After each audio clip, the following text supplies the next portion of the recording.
निषेध केला। त्याच्यामध्ये मुख्यमंत्र्यांनी स्टेटमेंट केलं की मी मुख्यमंत्री यापूर्वी एका मुलीवरती एकाला बलात्कार केला, मी त्याला 2 महिन्यात फाशी दिली। बघितलं का व्हिडिओ? मुख्यमंत्र्यांचं स्टेटमेंट। त्याच्यामध्ये संजय राऊतनी सांगितलंय की 2 महिन्यात तो फाशी देणारा माणूस कोण, त्याचं नाव सांगितलं नाही। कुठल्या कोर्टात त्याला फाशी झाली ती सांगितली पाहिजे, कुणी फाशी दिली ती सांगितली पाहिजे, कुणाला फाशी देण्यात आली ते सांगितलं पाहिजे, माणसाचं नाव सांगितलं पाहिजे, कुठं प्रकार झाला आणि कोण माणूस तो होता, कुणाच्यावरती अन्याय झाला तो। एक राज्याचा मुख्यमंत्री एवढा धडधड खोटं बोलतो। 2 महिन्याचं फाशी का देता येते?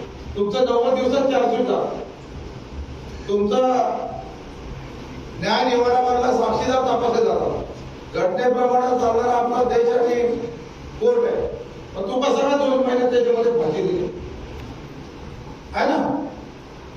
स्वराचा तपास त्याच्यामध्ये तुम्ही 6-6 महिने हे त्याच्यामध्ये होत नाही। तुम्ही घोटाळे केलेले तुमचे वर्षानुवर्षे त्याच्यामध्ये तसेच राहतात आणि ह्या प्रकरणामध्ये 2 महिन्यात दिले तर माणसाचं नाव पाहिजे का नको? आणि म्हणून खोटं बोलणारा मुख्यमंत्री आपल्याला पहिल्यांदा राज्याला नाही, आणि म्हणून हे सगळं घालवायचे फार का त्याच्यामध्ये एकनाथ शिंदेचं सरकार आल्यानंतर, रामदास कदम आल्यानंतरच बेसबी मध्ये शाळा झाली का काय बाबा? रामदास कदम आल्यानंतर, एकनाथ शिंदे आल्यानंतर, योगेश कदम आल्यानंतर उर्दू शाळा आली का? कधी झाले? हे लोक सगळे आता वयस्कर झाली त्या शाळेत शिकले असतील ना, कुठल्या शाळेत शिकले? शिंदे, एकनाथ शिंदेने सरकार आल्यानंतर आली का शाळा? शाळा तर जुन्याच आहेत ना, त्याच्यात पहिली परत 100-150 पोरं असतील। आता किती आहेत? आता किती पाहिजे? तेव्हा सेकंड पोरं शिकत होती, तेव्हा शिक्षक शाळेत होते, तेवढे आता पोरं शाळेत झाले। मग काय असं दुसरं काय एकनाथ शिंदेने केलं? गावातली लाईट एकनाथ शिंदे आल्यानंतर वेसबीला आणले,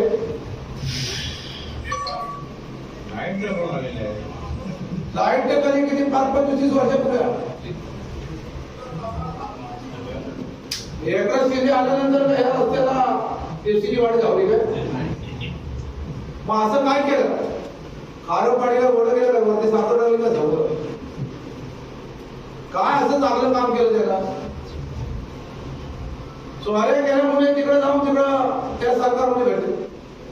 जे सरकार होतं, पूर्वीच्या आघाडीचं सरकार होतं, त्या आघाडीच्या सरकारमुळे फोडून आणि जे नवीन सरकार स्थापन केलं, आणि मग त्याच्याबाबत चिड प्रत्येकाच्या मनामध्ये। आता एखादा कोणतं लाईट घ्यायचं म्हटलं, शिंदेचं सरकार आहे तर किती पैसे लागतात? किती? एक लाईटचा पोलचा भाग घ्यायचा असेल किती लागतात? 30,000, 25,000, 30,000 रुपये लागतात। नशीब पहिली लाईट आली म्हणून, आणि एकनाथ शिंदेची लाईट आली असती, आताच्या काळात लाईट आली असती सरकारच्या काळात, प्रत्येकाला 25-30,000 रुपये। गावाचे पोल मोजा तुम्ही, नंतर संध्याकाळी मी गेले तर हिशेब टाकायला मला काय बाबा सगळ्या पोलचा हिशेब करा, आणि ह्याच्याकडे एक पोल बघा आणि एका पोलची किंमत विचाराने मग पुढत आहे। पूर्वीच्या सरकारमध्ये लाईटची बिल 3 महिन्याने यायची, आता किती येतात? 1 महिन्यात। जरा घरात विचारा, 3 आठवडे झाले की मोबाईल घेऊन येतात, कुठं मीटर आहे त्याला बघायला येतात का नाही? 3 महिन्याने पाहिजे 300। हे नालायक लोक आले त्याला 3 आठवड्याने 600,000 किती बिल येते? तेवढ्याची भागलेला त्याला निवडणुका करायच्या, यांनी चोऱ्या करताना थोडेसे अजून त्यांचे चोऱ्या करते बाकी आहेत, आणि म्हणून या चोरांनी 13,881 कोटीचा डिजिटल मीटर, स्मार्ट मीटरचं टेंडर दिलेलं आहे। तुमचे हे घरातले मीटर काढणार आहे आणि नवा मीटर तुम्हाला देणार आहे। त्या मीटरचं नाव काय माहितीये काय? मीटरचं नाव माहितीये का नाही? क्वेश्चन नाही माहिती? स्मार्ट मीटर म्हणून नाव मीटर येतो। मोदीला सगळं डिजिटल इंडिया करायची, आता स्मार्ट मीटर तुमचा मीटर काढणार, आणि स्मार्ट मीटर तुमच्या जो डिजिटल मीटर बसवणार, त्या मीटर मध्ये आता सिम कार्ड टाकणार मोबाईलचा, त्याला रिचार्ज मागायचा, म्हणजे आता आपलं लाईट येते बिल ते जास्त काय झालं की आपण जरा भडकतो, एवढं कसं आलं मग शिव्या देऊन उलट सुद्धा खूप कमी करून आणतो आणि अगदीच काही कमी नाही झालं तर पैसे नसेल तर बाहेर मला थोडं चालू थोडं सामान त्याला जरा गाईड कट करून नंतर पैशानंतर भरतो. हा डिजिटल मीडिया एकाकडे बसला की तुम्ही 10 रुपयाचा 20 रुपयाचा रिचार्ज करा जिओ सारखा बीएसएनएलचा आणि 10 रुपयाची 20 रुपये गाईड घ्यायची 500,000 तेवढा असं रिचार्ज तेवढा म्हणण्याकडे जाऊन येऊन घराचा रिचार्ज संपला की परत भरायचा आहे. आणि मग टीव्हीला मोबाईल दिसतं, टीव्ही दिसते नाही तर रिचार्ज मारता ना. आता टीव्हीला रिचार्ज मारल्यानंतर रिचार्ज संपला की काय मुंगे येतात टीव्हीला तर याला काय रिचार्ज ना मारला नाही तर मुंगे पण काय सगळं काय लाईट तर मुंगे होते.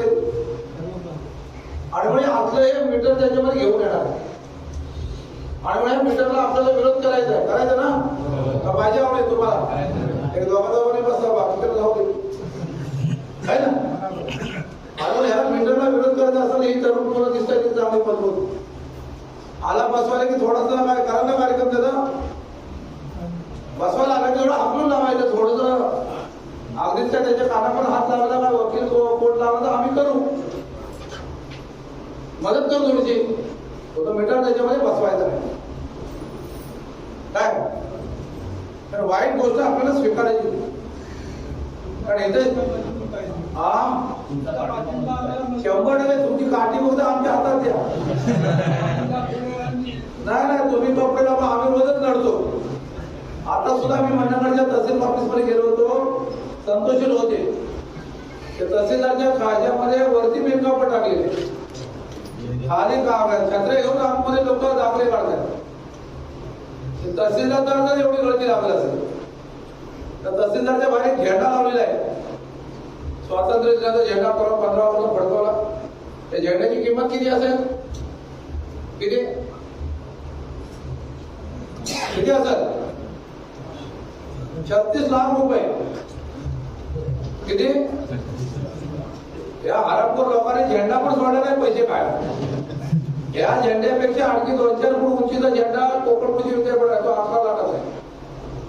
आता 36 लाख म्हणजे जर अशा नोटा लावल्या याला हे माझ्या खालनावर वरपर्यंत नोटाचा झेंडा उभा करायला खालना वाटा लावला असतं ना तर नोटा उरल्या असते त्याने तर पत्र्याचेच लावले सगळं.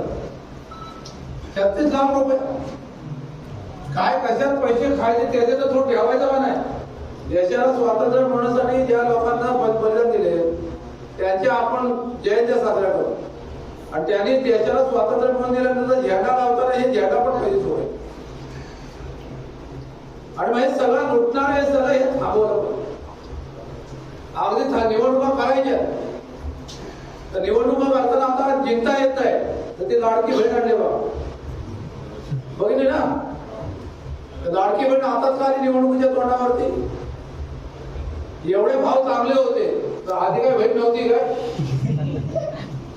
आणि बहीण होती तर मग तिला वाट 65 वर्षाच्या पुढे काय बहीण नाही. पेन्शन द्यायची असेल तर 65च्या पुढच्या लोकांना द्यायलाच पाहिजे कारण त्याला दवा करायला औषध दवा पाडायला त्याला जास्त गरज आहे.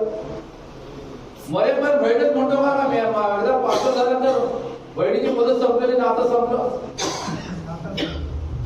कुठल्याही समाजामध्ये हिंदू असेल मुसलमान असेल बौद्ध असेल बहीण जायला बहीण आणि भावाला नातं त्याला कुठला काय समाज आला. आणि मग निवडणुकीच्या तोंडावरती बहीण आणली. बहीण कुणी आणली अजित पवार. आता अजित पवारची बहीण कोण सुप्रिया पवार. सुप्रिया पवारच्या विरोधात बायको उभी करतो. मग तेव्हा मला तुला बहीण आठवली की माझी बहीण आहे माझी बायको कशी उभी करायची आणि बायकोला उभं करून त्याच्यामध्ये बहिणीच्या विरोधात उभं केलं. लोकांनी डोक्यात घेतला आणि अजित पवारच्या बायकोचा पराभव केला आणि सुप्रिया पवारला शरद पवारला निवडून दिलं. अजित पवारची बायको पडली. मग अजित पवारांनी बायकोला राज्यसभेला केंद्रात खासदार पाडवलं. आता त्याची बायको 75,000 रुपये पेन्शन घेत मरेपर्यंत आणि आमच्या बायका निवडणुकीसाठी बहीण म्हणून सांगून 1,500 रुपये द्या आणि ते पण सरकारच्या पैशात आहे ना. आणि म्हणजे सरकारच्या पैशांना आजपर्यंत कधी नव्हती झालं तर आता निवडणूक इथं लोक गोरगरिबांच्या ठिकाणी सिलेंडरचे रेट वाढवले, इथं पेट्रोल डिझेल दर वाढले, इथं तुमची लाईटची बिलं वाढत आणि हे वाढत असताना जेव्हा लोक आंदोलन करतात तर आमच्याकडे पैसे ना, आम्ही शेती विकायची काय, मग आता ह्या बहिणीला पैसे मला कुठं आणले? एक तर नरेंद्र मोदीनं अजित पवारवरती आरोप केला. काय आरोप केला? 70,000 कोटी रुपये खाले. किती? मोदीने आरोप केला ना. मग अजित पवार काय बोलले? 70,000 कोटी आमचे काढण्यापेक्षा आम्ही जर तुझ्यात येतो. 2 चोरांची झाली युती आणि मग चोराला 70,000 कोटी माग आणि मग त्या चोरांच्या हातातून 10,000 कोटी आपल्याला देऊन लाडके बहीण म्हणून निवडणूक केली. 70,000 कोटी जर काढले असतील तर लाडके भाव पण झाले असतील, इकडं झाले असते का नाही?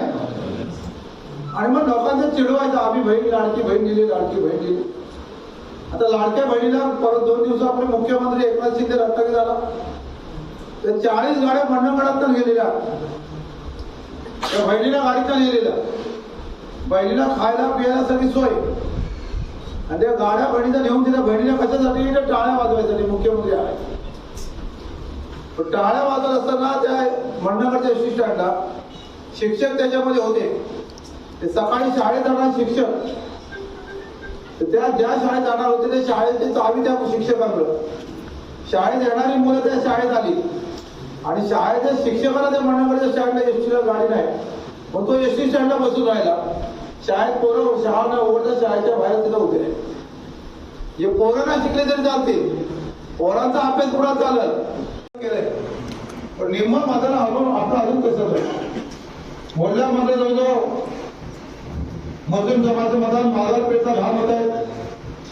सवनेर मोहल्ल्याला चौकीर मोहल्ला 386 मत आहेत. बंदर मोहल्ल्याला 380 मत आहेत आणि बोर्डवाडला जोडून मोहल्ल्यामध्ये 39 मत आहेत. असे 805 मत मोहल्ल्याची आणि बोर्डवाडीमध्ये 166 आणि ब्राह्मणवाडीचे वरती काहीतरी 16 मत आहेत आणि वरती 236 मत दुर्गावाडीने बाजारपेठ. असं तुमचा 1200 पैकी 600 मतांचा तुम्ही सगळ्यांनी जर मनावरती घेतला तर हे हातभार होत घ्याल काय? तुमचं मतदान बरोबर झालंय. आता राहता राहता आम्ही तुम्हाला मुंबई असेल कुठे असतील त्या मतदानाची यादी कोण करतोय? कोण मतदानाचं कोण बघतोय? सर कुठं गेले त्याच्या? अरे हा तिकडं पण ऐकतो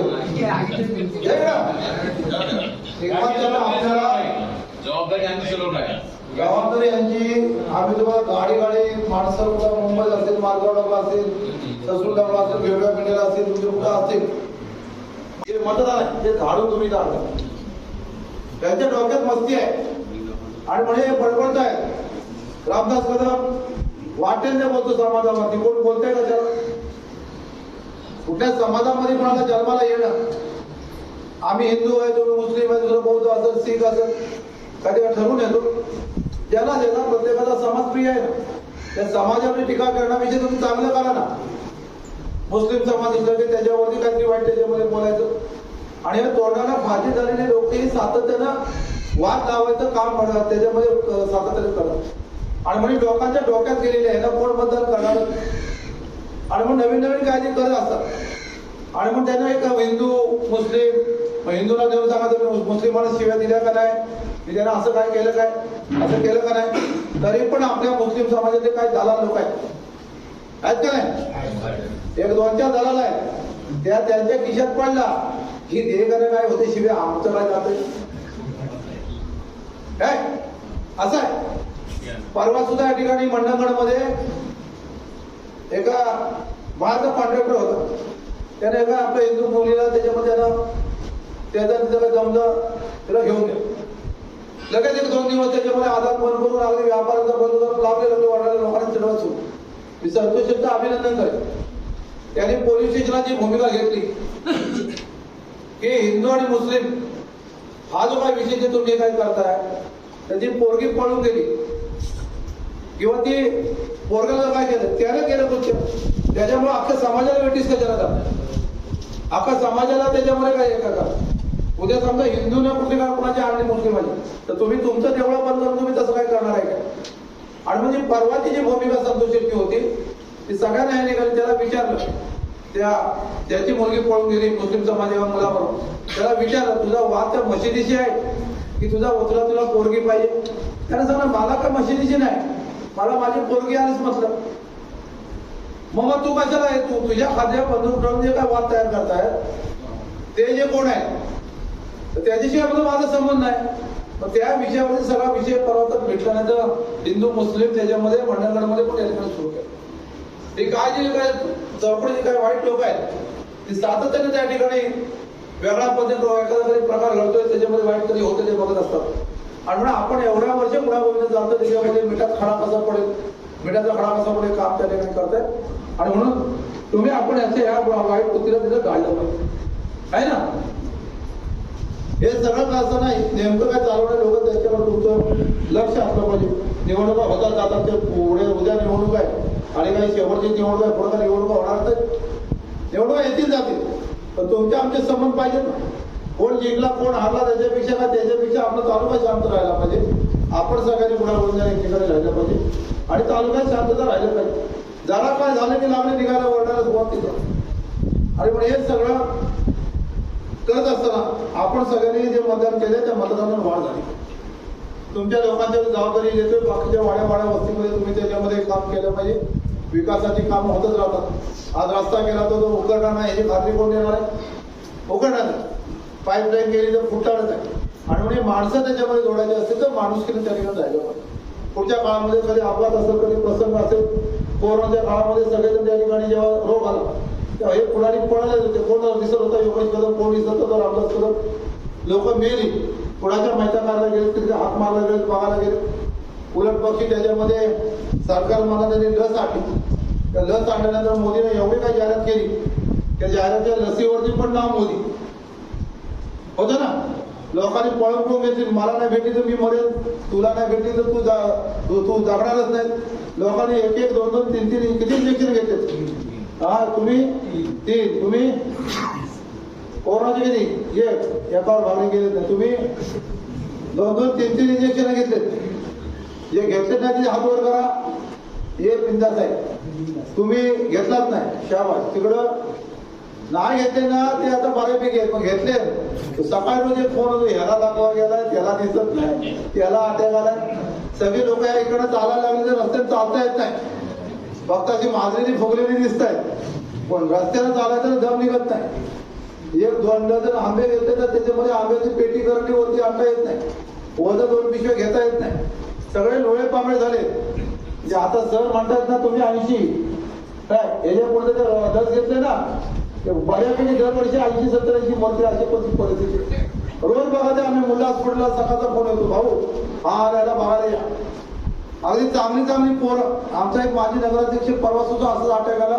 2 दिवस होता, त्याचं 19 लाखाचं बिल झालं ज्युपिटरला. मी बघायला गेलो, 2 दिवसानं तो पण गेला. हे सगळं हे त्याच्यामध्ये आपण जे कोरोना ही लस नव्हती, त्याच्यामध्ये त्या कोरोनामध्ये असं औषधच नव्हतं. त्यांनी सांगितलं जबरदस्त की त्यांचा खप झाला, सरकारचे पैसे त्यांनी काढले, पैसे काढले भरपूर आणि हे करून लोकांच्या जीवाशी खेळले. आपण सुद्धा ह्या लोकांना दाखवलं पाहिजे. करायचं ना, या प्रत्येकाच्या जीवाशी खेळले त्यांना त्या ठिकाणी त्याच्याबरोबरचं शासन आपण त्या ठिकाणी दिलं पाहिजे. पुन्हा एकदा मला पुढच्या गावात त्या ठिकाणी जायचंय. आपण सगळ्यांनी मला कोण कोण मदत करणं हातवर करा. इथं नाही सगळ्या गावातून महाराष्ट्राला जायचं होतं, असं नाही असं आज पाहिजे गावाकडचं. होय भाई मतदान हे निवडणूक येईल पुढची. आता 2 हातवर गेला 800 मतदान भरल्यात नाही. भरल्यात ते फॉरेनला किती असतील? हा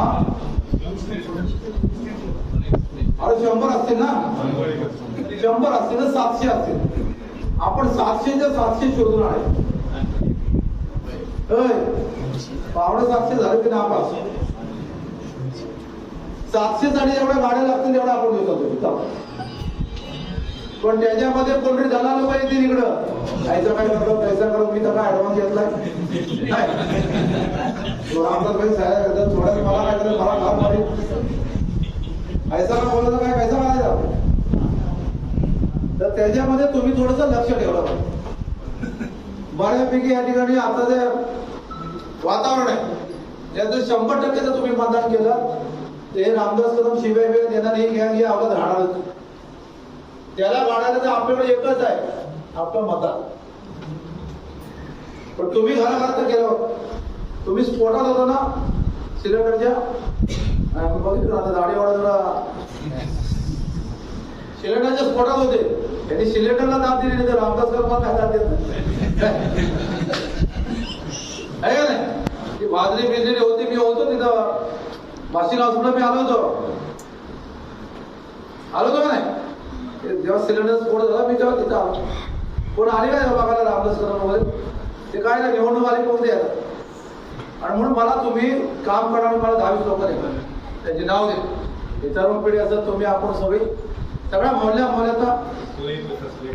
कुठे आहे तो हे बघून ठेवले सगळ्या पोराने असं हे करा आपल्याला 700 म्हणजे 700 या वर्षी असं आहे की आपलं इलेक्शन ऑक्टोबर नोव्हेंबर आणि फॉरेनला गेलेली पोरं ती 12-25 पोरं पण इकडे येतील आहे ना. त्यांना येण्याची वेळ फॉरेनची वेळ आहे ती मला सांगितलं गेलं की ऑक्टोबर नोव्हेंबरला इकडे येतात. काय कायची शादी ठरलेली असते नंतर त्यांची ठरवा आधीची आजूबाजूच्या गावात फिरायचं वातावरण असं करायचं. आम्ही सगळेच उमेदवार आम्ही सगळेच कार्यकर्ते आम्ही सगळेच महाविकास आघाडीचे पदाधिकारी आमच्यात कुठंच काय फूट होणार नाही आणि फुटीपासून त्याच्यामधून सावध राहिलं. एवढं काय तुम्ही केलं तर 100% याला पाडायचं ना. मला एवढंच ह्याला पाडायला तेवढं लागलं. बरोबर मोदी त्याच्यामध्ये किती वेळ यायचं वाचला 405 505 लोकांना वाटलं आमचा कोणी येणारच 400 पण दिली 300 पण 200 250 जेवढे ठेवले मदत घेऊन रडवीला वेळ झाली आणि म्हणून आता हे सगळं बदल आहे लोकांचा प्रचंड बदल आहे.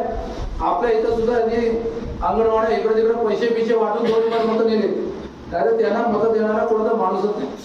आता तर त्याच्यामध्ये रामदास कदमला काय नाही तर त्या रवी चव्हाणनी संतोष दम दिला की तुझं तोंड फोडून टाक हा आडाणी रामदास कदम.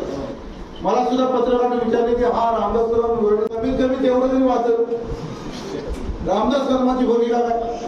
रामदास कदमाने त्याला सांगितलं हा माझा तोंड फोडेल त्याला माहिती नाही रामदास कदम कोण आहे. मी दाऊद इब्राहिमला रोखलाय. दाऊद इब्राहिम घराघरात 90 साठी पळत होता फिरत होता ऐकलं ना 90 साली दाऊद इब्राहिम या ठिकाणी फिरत होतो. आता त्या दाऊद इब्राहिमचं गाव मुमके तुम्हाला माहितीये खेळाचा मुमका गाव. आता त्या भागाचा 87ला मी विभाग प्रमुख होतो. 90ला मी 89ला सरपंच होतो 90ला आणि त्याच्यानंतर मी जिल्हा परिषद सदस्य होतो त्या भागात. आम्हाला कधी दाऊद इब्राहिम काळा वर दिसलाच नाही. ह्याला कुठे दिसला दाऊद इब्राहिम देश सोडून कधी गेला 83ला गेला आणि मग लोकांना सांगा मी काय उलट रामदास कदमला मी 90ला निवडून आणलं तेव्हा आम्ही काम करत होतो. आम्ही त्याची तिकीट आणलं आमचं निवडून दिलं आणि तेव्हा केशवराव भोसलेची फार मोठी दहशत होती सर्वांना माहिती आहे ना. केशवराव भोसले म्हणजे तलवारी विलास पाडून सगळं भानगड आणि दहशत होती. रामदास कदम आमदाराने आम्हाला पण वाटत मी एकटाच सरपंच त्यावेळेस रामदास कदमच्या बरोबर आणि रामदास कदम 16 जुलै गाडीमध्ये मी बसलो रामदास कदम पुढे मी पाठीमाग. आम्हाला पण काय आमदार बघतो ना पण आम्हाला पण अशी छाती भरलेली आम्हाला वाटलं आम्हीच आमदार झाले काहीतरी झालं की आम्ही संतोष येतो आणि तेवढंच आमच्या गाडीमध्ये जात असताना केशवराव भोसलेची गाडी आली सगळी. गाडी आल्यानंतर रामदास कदम लगेच दरवाजा पडला पार्टनरशिपला आणि मला बाजूला म्हणला हा मध्ये बसला आणि मी राहिलो गळाकडेला आणि मग आला तो आला ना हजार नोकर बसला ते पार्टनरशिपवर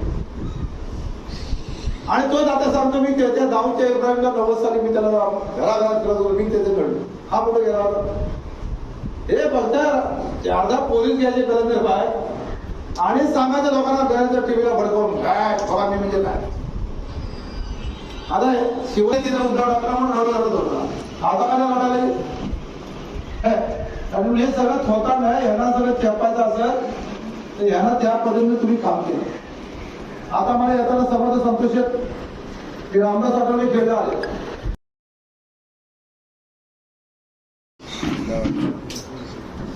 सगळे 800 होते.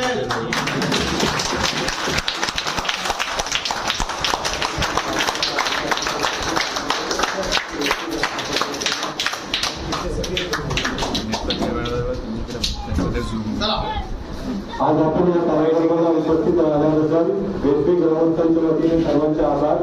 तसेच हे कार्यक्रम संपला असेल खूप झाले.